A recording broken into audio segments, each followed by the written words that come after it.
Bonjour, bonsoir les kids. Je vais vous conter l'histoire de Mishka aux éditions Flammarion dans la collection Père Castor. Mishka s'en allait dans la neige en tapant des talons. Il était parti de chez lui ce matin-là, comme le jour commençait de blanchir la fenêtre. De chez lui, c'est-à-dire de la maison d'Elisabeth, sa jeune maîtresse qui était une petite fille impérieuse et maussade. Lui, c'était un petit ours, en peluche, avec le dessous des pattes en velours rose, 2 boutons de bottines à la place des yeux, 3 points de laine à la place du nez. En se réveillant, il s'était senti tout triste et dégoûté. Elisabeth n'était pas gentille. Il lui fallait 25 joujoux à la fois pour l'amuser, et quand on avait cessé de lui plaire, il n'était pas rare qu'elle vous secoua et vous jeta d'un bout à l'autre de la pièce. Tant pis s'il lui restait une de vos pattes dans la main. « J'en ai assez d'être un jouet ici, » grognait Mishka, en se frottant les yeux de ses poings. « Je suis un ours après tout. Je veux aller me promener tout seul et faire un peu ce qui me plaît, sans obéir aux caprices d'une méchante petite fille. » Et bien que la chambre fût tiède, et tant qu'Elisabeth dormait, plaisante Mishka s'était sauvé en passant par la chatière. Maintenant, il s'en allait dans la neige. Il levait haut les pattes, l'une après l'autre, et chaque fois qu'il en posait une, cela faisait dans la neige un petit trou rond. Or, depuis 5 minutes, un roitelet le suivait. Ces roitelets, ces farceurs. Ça a la queue retroussée et ça sautille par-ci, par-là. On dirait toujours qu'il se moque de vous. Celui-là faisait piou-piou, piou-piou dans le dos de Mishka, et quand Mishka se retournait, vite, il se laissait tomber dans un petit trou rond que les pattes de Mishka avaient fait dans la neige. « disait Mishka, « j'avais bien cru pour t'entendre. » Et dans son trou, le roitelet mourait de rire. Mais tout de même, à la fin du coin de l'œil, Mishka l'aperçut. « Brrr !» lui fit-il au nez en se retournant d'un seul coup. Pauvre roitelet, il eut si peur qu'en volant, il emmêlait ses ailes et que ce fut miracle s'il ne tomba pas. Il se blottit sous un buisson et se tint désormais tranquille. « Tradiridera, tralala » chantait Mishka en continuant sa route. « C'est très amusant d'être un petit ours qui se promène dans la campagne. Je veux plus jamais être un jouet, dit-il. » Après ça, au pied d'un arbre où la neige avait fondu, il trouva un pot de miel. Une paysanne l'avait perdu sans doute au retour du marché. Mais le pot de miel était fermé et Mishka ne savait pas dévisser le couvercle. Après avoir essayé de toutes les manières, il devient furieux. « Tiens, grande bête de pot !» dit-il en lui lançant un coup de pied. « Va-t'en, où il te plaît !» Et le pot se mit à rouler et roulant, il buta contre une pierre, s'ouvrit en deux. Voilà le miel. « faisait Mishka en se régalant, « que la vie est belle dans les bois, jamais plus je ne serai un jouet. Ah, ça non !» Naturellement, quand il eut bien déjeuné, qu'il se fut bien frotté son petit ventre rond, il eut envie d'aller faire la sieste en haut de l'arbre. Il grimpa donc et s'installa dans les branches et dormit un bon coup. Quand il se réveilla, c'était presque le soir. 2 oies sauvages s'étaient posées à la cime de l'arbre pour se dégourdir les pattes et on les entendait causer. « Cancan, c'est le soir de Noël, disait l'une. Cancan, disait l'autre. C'est ce soir que chacun doit faire une bonne action. C'est ce soir que chacun doit aider son semblable, secourir les malheureux, réparer les injustices. »« Tiens, se disait Mishka, je ne savais pas. » Et puis elles s'envolèrent au fond du grand ciel gris. Et Mishka descendit de son arbre et repartit dans la neige, cherchant une bonne action à faire. Mais on eût dit que la terre où il était arrivé maintenant était toute déserte. Pas une maison, pas un animal, rien que la neige et les grands bois. Soudain, voici qu'il entendit des grelots. C'était un traîneau tiré par un renne. Le renne était blanc. Son harnais était rouge et parsemé de clochettes. Et tout ça était très joli. Et aussi dans ses yeux longs, le renne avait une lumière comme on n'en voit pas sur cette terre, assurément. Sur le traîneau, il y avait un grand sac tout gonflé, tout bossu. C'était le renne de Noël qui faisait sa distribution, comme c'est l'usage dans les pays du Nord où il y a bien trop de neige pour qu'un bonhomme Noël puisse cheminer à pied.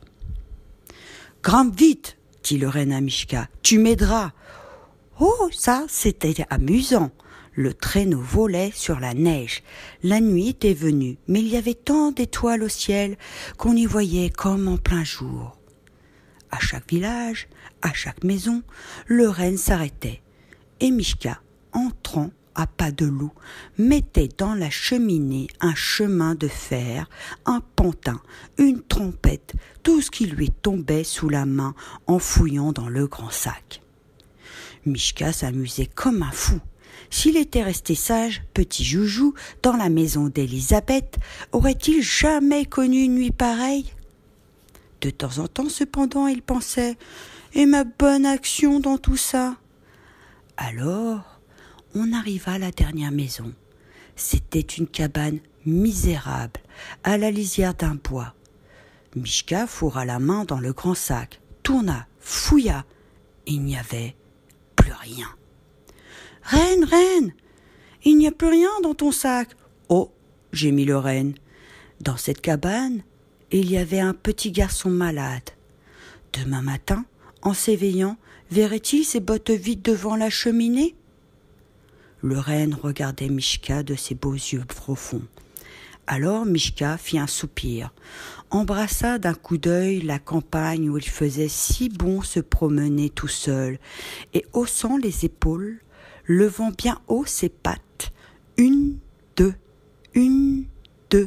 pour faire sa bonne action de Noël, entrant dans la cabane, s'assit dans une des bottes et attendit le matin.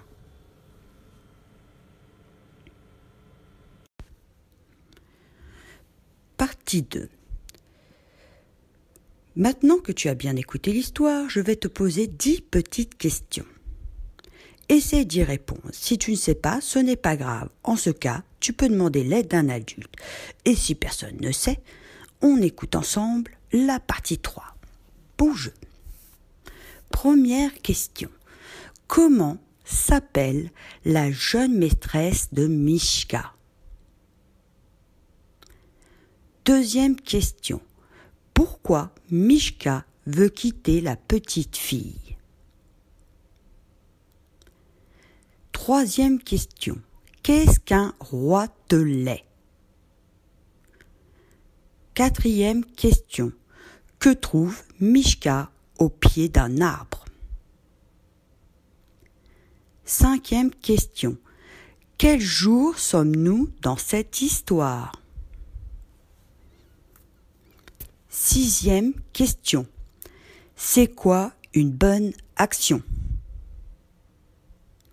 Septième question. Que voit Mishka dans les grands bois ? Huitième question. Qui habite dans la dernière maison ? Neuvième question. Que fait Mishka à la fin de l'histoire ? Pour finir, le prénom Mishka et le mot miel commencent par la même lettre. Sais-tu laquelle ? Et si oui, connais-tu d'autres mots commençant par la même lettre ?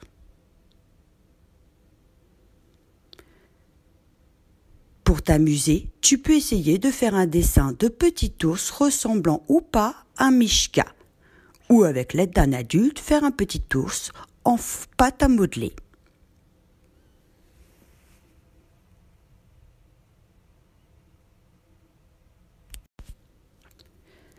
Partie 3, on apprend ensemble. Bonjour, bonsoir les kids.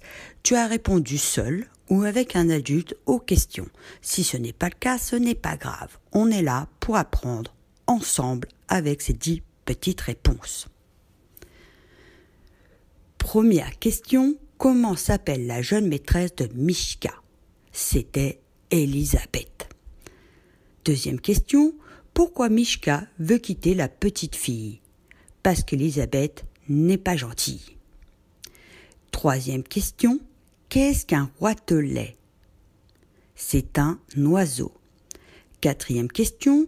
Que trouve Mishka au pied d'un arbre? Un pot de miel. Cinquième question. Quel jour sommes-nous dans cette histoire? Le soir de Noël. Sixième question. C'est quoi une bonne action? C'est aider son semblable, secourir les malheureux, réparer les injustices. En somme, cela veut dire aider quelqu'un ou faire quelque chose pour quelqu'un. Septième question. Que voit Mishka dans les grands bois? Un renne. Huitième question. Qui habite dans la dernière maison? Un petit garçon malade. Neuvième question. Que fait Mishka à la fin de l'histoire? Il entre dans la cabane, s'assied dans une des bottes et attend le matin. Dixième question. Le prénom Mishka et le mot miel commencent par la même lettre. Sais-tu laquelle?